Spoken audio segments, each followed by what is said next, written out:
अध्याय 9 चक्रव्यूह। रात 11 बजे रेडियो स्टेशन के पास घना सन्नाटा था। घड़ी की सुइयां आधी रात की ओर रेंग रही थीं। स्टेशन के आसपास हर तरफ सन्नाटा पसरा था। आरव की कार बिना हेडलाइट जलाए झाड़ियों की आड़ में आकर रुकी। यहीं छिपा देते हैं कार, अंदर चलकर तैयार होते हैं। सारा सामान ले लिया है ना? हाँ, टॉर्च, कैमरा, बैकअप बैटरी सब है। वे फुर्ती से उतरे और पिछले सर्विस गेट की ओर बढ़े। स्टेशन का परिसर रात के अंधेरे में खामोश खड़ा था। टूटी इमारतें काली परछाइयां बनी थीं। काका नहीं होंगे आज, गेट बंद होगा शायद। हम दीवार फांद लेंगे। वे चुपचाप पत्थरों का सहारा लेकर गेट की दीवार फांद गए। हल्की चरमराहट हुई, लेकिन आसपास कोई नहीं था।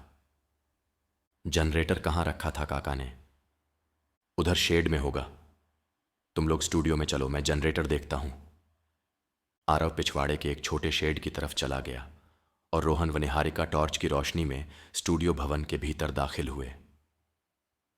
सब वैसा ही है। हाँ, बस आज हमें खुद डरना नहीं, डराना है। स्टूडियो के कंट्रोल रूम में पहुंचकर उन्होंने जल्दबाजी में तैयारियां शुरू की। निहारिका ने अपना मोबाइल ट्राइपॉड पर सेट करके लाइव रिकॉर्डिंग मोड में लगा दिया, ताकि हर आवाज रिकॉर्ड हो और एक सुरक्षित सर्वर पर प्रसारित भी हो जाए। मैंने लाइव स्ट्रीम ऑन कर दी है प्राइवेट लिंक के साथ। हर चीज रिकॉर्ड भी हो रही है क्लाउड पर। बढ़िया आइडिया। रोहन ने पुराने माइक और स्पीकर चेक किए कि काम कर रहे हैं या नहीं। तभी पीछे से जनरेटर के चलने की आवाज आई और कमरे की एक ट्यूबलाइट झनझना कर जल उठी। थोड़ी बिजली आ गई थी। जनरेटर चल पड़ा है, हमें थोड़ी रोशनी और पावर मिल जाएगी। पीली ट्यूबलाइट टिमटिमाकर कंट्रोल रूम को मामूली रोशनी देने लगी। स्टूडियो का ऑन एयर साइन अब भी बंद था, पर माइक और स्पीकर चल सकते थे। मैं स्पीकर पूरे वॉल्यूम पर कर देता हूं, ताकि जो भी आवाज चलाए वो पूरे स्टेशन में गूंजे।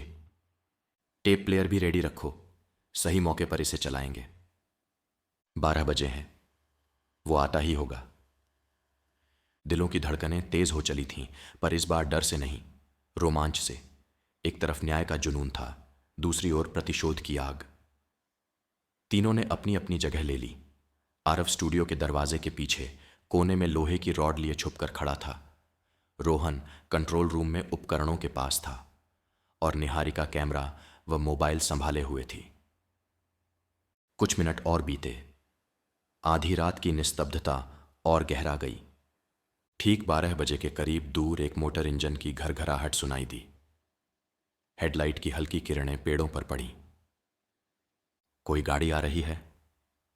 चुप, अपनी पोजीशन पर रहो। गेट के पास एसयूवी रुकी। आरव खिड़की की ओट से देख रहा था। 2 आदमी दीवार फांदकर अंदर आते दिखे, फिर एक तीसरा शख्स, विवेक वर्मा, जिसके हाथ में पिस्तौल चमक रही थी। आ गया दरिंदा। वर्मा और उसके आदमी इमारत की तरफ बढ़ने लगे। उन्होंने टॉर्च नहीं जलाई थी, शायद अंदाजा था कि अंदर कोई घात लगाए है। साहब, अंदर अंधेरा है। चुप रहो, मेरे पीछे आओ। तीनों दबे पांव मुख्य दरवाजे से अंदर घुसे। रात की हवा भी जैसे थम गई थी। हमारे दोस्तों ने सांस रोके वो घड़ी आने का इंतजार किया। जैसे ही विवेक स्टूडियो वाले गलियारे में पहुंचा, निहारिका ने कंट्रोल रूम से एक बटन दबाया। अचानक स्पीकर से पुराने फोन कॉल की रिकॉर्डिंग गूंजती है। तुम्हारी आवाज टेप पर रिकॉर्ड हो गई थी, मालिनी के अंतिम प्रसारण के साथ। कौन है? साहब, ये तो उसी का आवाज लग रहा है जिसने कॉल किया था। स्पीकर से आवाज गूंजी और स्टेशन की खाली दीवारों से टकराकर गूंजने लगी। हमारे पास है वो टेप। अब तूफान आने वाला है वर्मा। कौन चला रहा है ये टेप? बाहर निकलो साले। इसी वक्त निहारिका ने टेप प्लेयर का बटन दबा दिया। कंट्रोल रूम के स्पीकर्स पर 20 साल पुरानी रिकॉर्डिंग गूंज उठी।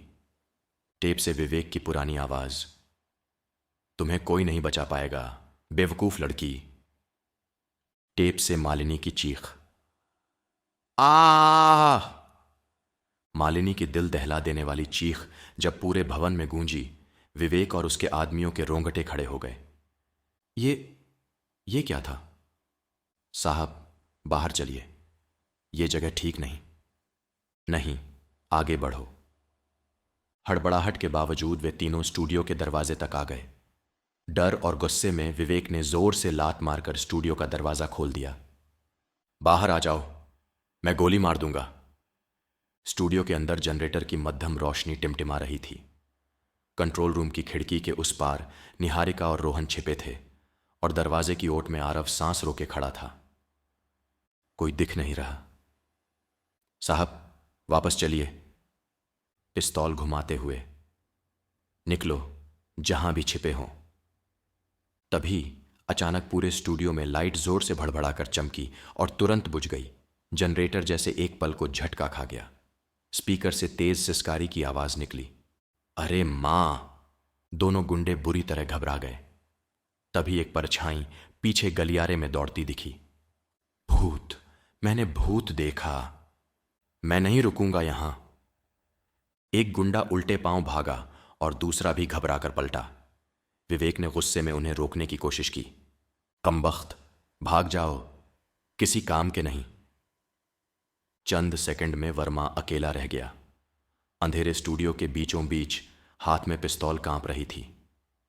अब शिकार शिकारी के बिल्कुल सामने था।